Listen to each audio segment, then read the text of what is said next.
कविता की एक लाइन है कि क्षमा शोभती उस भुजंग को जिसके पास गरल हो, उसको क्या जो दंतहीन विषहीन विनीत सरल हो। जिस भुजंग के पास, जिस सांप के पास खूब सारा विष होगा, वो किसी को क्षमा कर दे, वो किसी को माफ कर दे तो सही बात है। जो विषहीन हो, विनीत हो, सरल हो, उसको डंडा मार के फेंक दे, उठा के फेंक दे, किसी को काट नहीं सकता, वैसे जो सांप है उसको वो क्या क्षमा करेगा। वैसे तो ये टेक चैनल है और हम लोग हमेशा एम्प्लॉयमेंट, अनएम्प्लॉयमेंट के बारे में, टेक के बारे में, जावास्क्रिप्ट और बाकी सारी चीजों के बारे में बात करते हैं। लेकिन देश में अभी जो हो रहा है, आप शुतुरमुर्ग तो हो नहीं कि अपना मुंह छुपा कर आप टेक के बारे में और अनएम्प्लॉयमेंट के बारे में आज के टाइम पे बात कर पाओ। और सच्चाई बोलो तो एक रीजन है, बहुत पहले मैंने एक रील भी बनाया था कि मैं क्यों यूएस नहीं गया। भगवान राम से कभी किसी ने पूछा कि अब लंका जीत ली है, आप लंका के राजा होकर क्यों नहीं रहते, तो भगवान राम ने कहा कि जननी जन्म भूमिश्च स्वर्गादपि गरीयसी। इसका मतलब है कि जननी यानी माता और जन्मभूमि यानी मातृभूमि के सामने तो स्वर्ग का भी कोई वैल्यू नहीं है, तो मैं तो अपने देश, अपने राज्य ही जाऊंगा। यही कारण है कि इतने सालों में, इतने माइक्रोसॉफ्ट में इतना जॉब करने के बाद भी कभी इंडिया छोड़ने की इच्छा नहीं हुई। इंडिया से प्रेम रहा, यूएस जाने के कई ऑफर रहे, यूरोप जाने के कई ऑफर रहे, लेकिन कभी नहीं गए। और यही कारण है कि ये रास्ता चुना जहां जॉब छोड़कर देश में जो बेरोजगारी है, देश में जो बच्चे परेशान हैं, जो मेरे छोटे भाई बहन परेशान हैं, उनके लिए काम करना शुरू किया। लेकिन जब ऐसा टाइम आता है, ऐसा समय आता है जिस समय कंट्री में एक तरह से कहिए कि वॉर हो रहा है, तो फिर किसी और चीज में मन नहीं लगता है और मन में बहुत सारी बातें आती हैं करने के लिए, है ना। और इमोशनल इंसान तो है ही, और जब देश की बात आती है तो एक बहुत प्यारी पंक्ति याद आती है कि जो भरा नहीं है भावों से, बहती जिसमें रसधार नहीं, वो हृदय नहीं वो पत्थर है, जिसमें स्वदेश का प्यार नहीं। तो स्वदेश का प्यार है और भाव से भरा हुआ हूं, तो कुछ बातें ऐसी होंगी जो शायद आपको नहीं अच्छी लगे आज, पर फिर भी मन है करने का। आप सबके साथ जुड़े हैं, आप सबके साथ इतने सालों से गाइडेंस किया है, तो ऐसे क्षण में जब कंट्री में वॉर के ये जो साइंस हैं ये दिख रहे हैं, तो हम क्या कर सकते हैं। बहुत हेल्पलेस महसूस होता है, नहीं कि एक तरफ तो कंट्री में आर्मी जो है वो फाइट कर रही है और फाइट एस्केलेट होने वाला है, बढ़ेगा ही बिल्कुल जैसी खबरें आ रही हैं, और इस समय जो देश का युवा है जिसमें इतनी ताकत है, इतनी शक्ति है, इतना जज्बा है, इतनी भावनाएं हैं, वो क्या करे। घर बैठे ट्विटर पे वॉर करे या क्या करे, ये एक सवाल है हमारे लिए। तो बस यही बात करना चाहता हूं मैं आपसे कि आप जो 20 ईयर ओल्ड, जो 15 से 30 साल के जो लोग हैं, जो युवा हैं, जब कंट्री में ऐसा टाइम आता है और आप देशभक्ति से भर जाते हो, आपको लगता है कि आज इस मोमेंट तो कुछ भी कर लो कंट्री के लिए, कोई फर्क नहीं पड़ता, ऐसे में क्या करें। इसमें घुसने के पहले थोड़ी बात ये भी कर लेते हैं कि कुछ लोग ऐसे हैं, मैं देख रहा हूं सोशल मीडिया पे, जो कह रहे हैं कि नहीं, वॉर नहीं होना चाहिए, वॉर आंसर नहीं है, पीस आंसर है, और ये सब बातें हैं। अगर आप मुझसे पूछो, और अगेन पर्सनल ओपिनियन है, ठीक है ना, पर्सनल ओपिनियन तो मेरा यही होता है इस बारे में कि देखो, ये युद्ध नहीं है, धर्म युद्ध है। और हम उस कंट्री से आते हैं, हम उस देश से आते हैं जहां गीता में कृष्ण ने बहुत प्यार से समझाया है कि जब धर्म की बात आती है तब लड़ाई, युद्ध जो है वो नहीं करना अधर्म हो जाता है। आपकी कंट्री में घुसकर निहत्थे लोगों को चुनकर कोई मारता है और आप पीस की बातें करते हो, कैसे कर लेते हो, इतनी समझदारी क्यों ले आते हो। बिल्कुल सही बात है, अगर आपकी समझदारी है तो इसी समझदारी को आपको गीता उठा के पढ़ना चाहिए। गीता में जितना कर्म के बारे में ज्ञान दिया गया है, उससे ज्यादा युद्ध के लिए प्रेरित किया गया है। अर्जुन पूछते हैं कृष्ण से कि ये मेरे अपने भाई बंधु हैं, मैं इनको कैसे मार सकता हूं, मोह से घिरा हुआ हूं। तो कृष्ण बड़ी अच्छी बात कहते हैं, अगर तुम इनको नहीं मारोगे तो क्या ये मरेंगे नहीं, क्या ये अजर अमर हो जाएंगे, कभी इन खत्म नहीं होने वाले ये लोग। ऐसा है क्या? नहीं है ना। तो धर्म के लिए, सही चीज को करने के लिए तुम्हें अगर इनको मारना भी पड़े तो बिल्कुल सही है। अर्जुन ये भी पूछते हैं कि इससे मेरे अपने भाई बंधु, मेरे अपने बच्चे सब मरेंगे, और महाभारत में होता भी है, अभिमन्यु मर जाते हैं, पांडव के 5 पुत्र मर जाते हैं, सब बहुत, अब इस साइड भी बहुत क्षति होती है। और जब कंट्री आज वॉर में जा रही है तो हमें भी इस बात के लिए तैयार रहना है कि हमारे साइड भी कैजुअलिटीज होंगी, हमारे साइड भी दिक्कतें होंगी। हम चाहते नहीं है कि हो ऐसा कुछ, किसी की इच्छा नहीं होती, पर जब आप वॉर में जाओगे तो आपको पता है कि ये चीजें हो सकती हैं। और फिर से गीता का वही ज्ञान हमारे काम आता है कि क्या धर्म के लिए जो सही है उसको करने के लिए हम इतने डरपोक हैं क्या, हम इतने भीरू हैं क्या कि हम अपने साइड की कैजुअलिटी से बचने के लिए हम धर्म का साथ छोड़ दें। देखो, धर्म की जब बात होती है तो ये धर्म किसी रिलीजन के बारे में बात नहीं हो रही। धर्म वो है जो सही है। निहत्थे को मारना, चुनकर मारना, घेर कर मारना, वो अधर्म है। और उसका बदला लेना, जहां पे भी जहां इनको प्रश्रय मिल रहा है, आतंकवादियों को जहां पर सपोर्ट मिल रहा है, वहां घुसकर मारना धर्म है।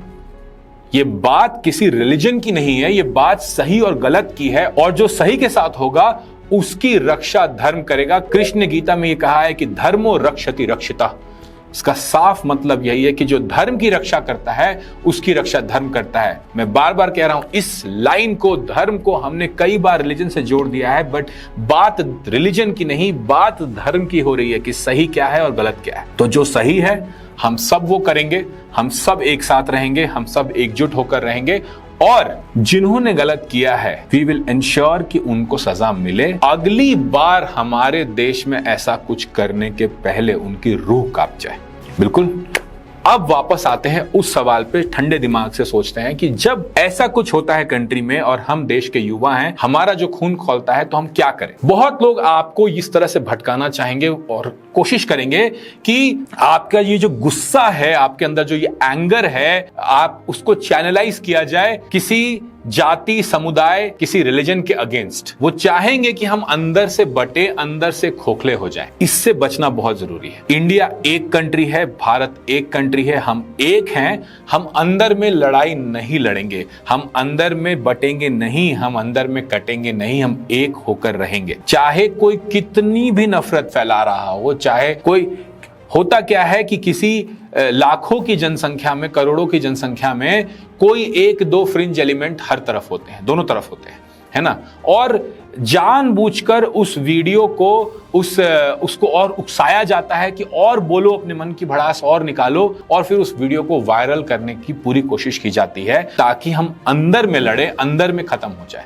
और ये जो हमारा जाति समुदाय की जो लड़ाई है, ये हमें अंदर अंदर खोखला करे नहीं। दुश्मन बाहर है, गलत जो है वो बाहर वाले ने किया है, अंदर हमें एक होकर रहना है। दूसरी चीज, जब आप कहोगे भैया आपने तो ये कह दिया, अब हमें गुस्सा तो बहुत आ रहा है, बहुत भावनाओं से भरे हुए हैं, क्योंकि मैं भी सेम हूं, और इस क्रोध को, इस गुस्से को कहां चैनलाइज किया जाए। देखो, मैं तुम्हें ये नहीं कह सकता कि अभी तुम बैठकर पढ़ाई कर लो, देश के निर्माण में तुम भागीदार बनो। अभी किसी का मन नहीं लगेगा, मेरा मन भी नहीं लग रहा है, तुम्हारा भी नहीं लगेगा। तो अभी जब तक ये समाचार चल रहा है, जब तक ये बातें चल रही हैं, तब तक तो हम कुछ और कर नहीं सकते। लेकिन जब तक ये चल रहा है, जब तक ये हो रहा है, ये समय हमें इसलिए भी मिल रहा है कि हम सोचे अपने कंट्री के बारे में, हम देखें अपने देश के बारे में, हम कहां थे, हम कहां हैं और हम कहां हो सकते हैं। आज बहुत बड़ी बात है कि आज हम जो पड़ोसी मुल्क है, जो पड़ोसी देश है, पाकिस्तान है, उसके बराबर नहीं है, उससे कई ज्यादा ऊपर है। हमारे पास बहुत ज्यादा पावर है, हमारे पास बहुत ज्यादा इकोनॉमिक पावर है,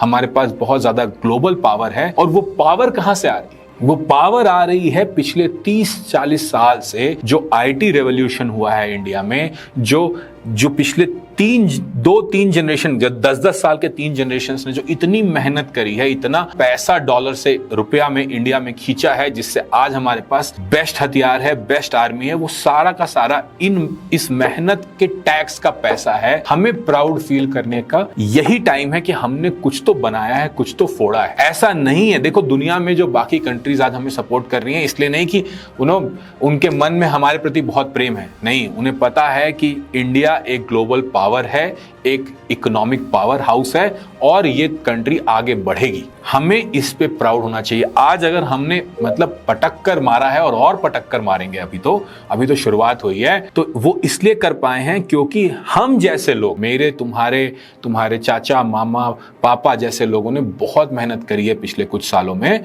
और इंडिया को आगे लेकर गए हैं इकोनॉमिकली। पैसा है तो उस पैसे का पावर है, इंडिया में स्पेंडिंग कैपेसिटी है तो विदेशी कंपनियां भी यहां आकर सर झुकाती हैं। जो आपके सामाजी हैं ओपन एआई वाले, वो ट्वीट कर रहे हैं इंडिया के क्रिकेट के बारे में, इंडिया के बारे में, इंडियन यूट्यूबर्स के साथ वीडियो बना रहे हैं, तो वो इसलिए बना रहे हैं क्योंकि भारत में स्पेंडिंग कैपेसिटी है। स्पेंडिंग कैपेसिटी कहां से आती है किसी कंट्री के अंदर? अगर आप बैठकर अपने देश से प्रेम करने के बारे में सोचो तो इस लाइन पर भी जरूर सोचना कि आप जो मेहनत कर रहे हो आज, और आप जो सैलरी बनाओगे कल, और आप जो टैक्स दोगे उस सैलरी पे, उसी से कंट्री में पैसा बढ़ता है, उसी से कंट्री का डिफेंस बढ़ता है। तो अगर आप सच में देशभक्त हो तो इस समय को अपने अंदर उस ताकत को भरने के लिए यूटिलाइज करो, उस ऊर्जा को भरो कि मैं अच्छा करूंगा, मैं अच्छा बनूंगा, और मैं देश का सैनिक जरूरी नहीं है कि सरहद पर जाकर हो। जब हम जिस भी काम में करते हैं, मुझे बहुत अच्छी लगी थी एक मूवी सरफिरा अभी करके, एक मूवी आई थी अक्षय कुमार की, और उसमें वो बड़े प्यार से बोलता है कि देखिए सर, हम देश की सेवा कैसे कर सकते हैं। जिस मुझे एविएशन के बारे में समझ में आता है तो मैं एविएशन में काम कर रहा हूं, ये मेरा क्षेत्र है, मैं इसी क्षेत्र में बेहतर करके कंट्री के बारे में सोचकर देश की सेवा कर रहा हूं। बहुत अच्छी लाइन थी, बहुत अच्छी लाइन लगी मुझे। सब हम वही कर रहे हैं। जब हम आईटी में एक इंजीनियर होते हैं, किसी कंपनी में काम करते हैं, उस कंपनी से पैसा बनाते हैं, सरकार को टैक्स देते हैं और खर्चा करते हैं, कंपनी इकोनॉमिक पावर जो है वो इंडिया की बढ़ती है, इसी से देश आगे बढ़ता है। तो मैं, आप, लाखों लोग, करोड़ों लोग, जो ये बच्चे, जो ये युवा घर में बैठे हैं, ट्विटर पे किसी से लड़के, किसी के ऊपर पत्थर फेंक के, कुछ और करके आप कंट्री के बिल्डिंग में नहीं सहायक हो रहे हो।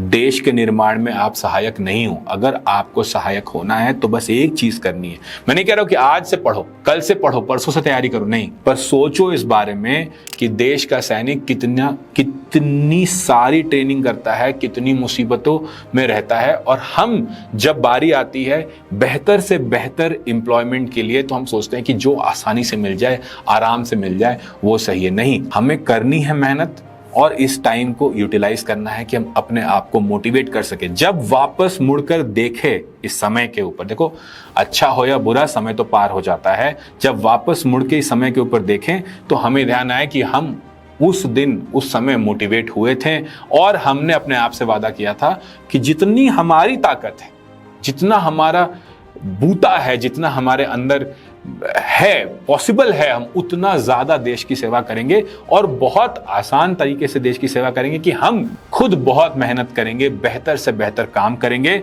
इंजीनियरिंग हो, रिसर्च हो, डेवलपमेंट हो, बिजनेस हो, जिस भी फील्ड में आप जाओ, कहीं भी कंप्लेसेंट मत हो जाओ, कहीं पर भी रुक मत जाना कि नहीं बस हो गया, अब तो इतना बन रहा है, काफी है। नहीं, जितना आप आगे बढ़ोगे उतना देश आगे बढ़ेगा। और हर दिन आपके पास ये सवाल रहता है कि आप जो कर रहे हो वो सच में कंट्री को कंट्रीब्यूट कर रहा है कि नहीं कर रहा है। आप बस इतना करो कि इस टाइम को यूटिलाइज करना सोचने के लिए कि आप अपना बेस्ट दे रहे हो अपने फील्ड में या नहीं। क्योंकि अगर हम सब, एक सिविल इंजीनियर है, एक मैकेनिकल इंजीनियर है, एक साइंटिस्ट है, एक बिजनेसमैन है, एक सॉफ्टवेयर इंजीनियर है, हम सब बस अपना बेस्ट दें, और हमने जो दिया है बेस्ट अपना, उसी से आज कंट्री यहां पहुंची है। इस मोमेंटम को हमें कंटिन्यू रखना है, इस मोमेंटम को हमें आगे लेके जाना है। आज का जो युवा है, अच्छी बात है कि वो वॉर को देख रहा है, उसे पता होना चाहिए कि शक्ति जो है, देखो एक कविता की एक लाइन है कि क्षमा शोभती उस भुजंग को जिसके पास गरल हो, उसको क्या जो दंतहीन विषहीन विनीत सरल हो। जिस भुजंग के पास, जिस सांप के पास खूब सारा विष होगा, वो किसी को क्षमा कर दे, वो किसी को माफ कर दे तो सही बात है।